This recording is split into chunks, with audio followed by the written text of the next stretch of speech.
ஆண்டவரும் அருமை இரட்சகருமாகிய இயேசு கிறிஸ்து நாமத்தினாலே அன்பின் வாழ்த்துகள். இந்த நாளிலும் ஒரு காரியத்தை குறித்து நாம் தியானிக்க இருக்கிறோம். கர்த்தருக்கு பயப்படுகிற பயத்தை குறித்து நாம் வேதத்தில் அநேக இடத்துல பார்க்கிறோம். அநேகர் தேவனுக்கு பயப்படுகிற மனுஷியாய் இருந்தார்கள். அதுல பார்க்கும்போது சிப்பிரால் பூவால் 2 மருத்துவ செடி குறித்து நாம் யாத்திராம் 1ஆம் அதிகாரத்துல நாம் பார்க்கிறோம். அதுல பார்க்கும்பொழுது அந்த மருத்துவச்சிகள் தேவனுக்கு பயந்ததினால் அவருடைய குடும்பங்களை தலைக்கும்படி செய்தார்.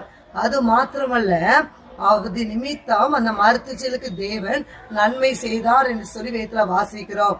ஏனென்றால் அங்கு எகிப்தின் ராஜா கட்டளையிடுகிறார், நீங்க எபிரேய ஸ்திரீகளுக்கு மருத்துவம் செய்யும் போது ஆண் பிள்ளையானால் கொன்று போடுங்கள், பெண் பிள்ளையானால் உயிரோடு இருக்கட்டும் என்று சொல்லி அவர்கள் சொல்லுகிறார்கள்.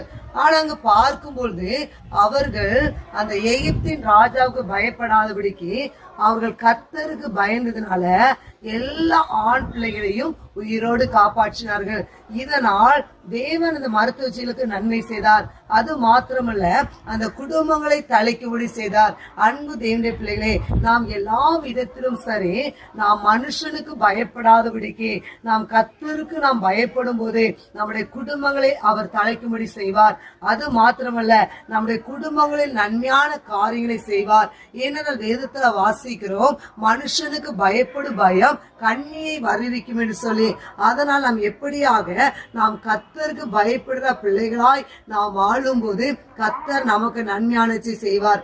எனவே கர்த்தர் அந்த வார்த்தை கொண்டு உங்களை ஆசீர்வதிப்பாராக. ஆமென்.